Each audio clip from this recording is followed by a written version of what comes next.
How's it going, everyone, and welcome to 5 at 5. This is the new little show I'll be doing every single game. The day after the game at 5 p.m, this video is going to drop, and it's 5 things that I've noticed or that have come out of the game that I think we should talk about.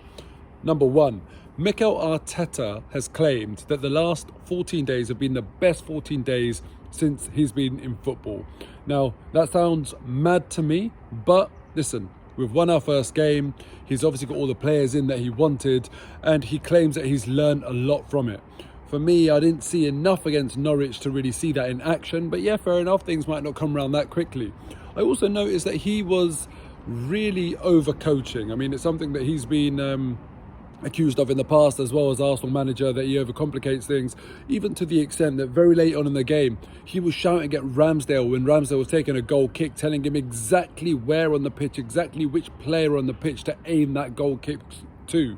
So that's just one thing I noticed. Arteta overcoaching. What do you think? Do you think he's guilty of it? Put it in the comments below. Number 2, finishing touch and our lack of it. 30 shots we had on goal against Norwich, and 7 of them were on target. 30 shots is the most we've ever had in any game under Mikel Arteta, and only 1 goal to show for it. And then also you look at that goal, literally couldn't miss, and it just makes you think we really need to find our finishing touch, otherwise we are going to struggle this season. Number 3, Partey Time. For me, it showed just how important he is to our midfield when he came on. The ball that he played into Saka and the build up to our goal is something that I feel like he can do that not many others in our midfield options can do. Him and Emile Smith-Rowe, actually, when they came on, I think they made all the difference. And if it wasn't for those substitutions, I don't think we would have won the game. So credit to Mikel Arteta for making those substitutions. I think those 2 players belong in our strongest first 11. So I can't wait to see Partey back, and he still needs to prove himself after that big money move. I think he's been injured so much, it's been quite disjointed for him. I'm looking forward to Partey time. Number 4, and that has got to be Cedric's block. It's one of those moments in a game. In fact, it's one of those things in football that's completely underappreciated.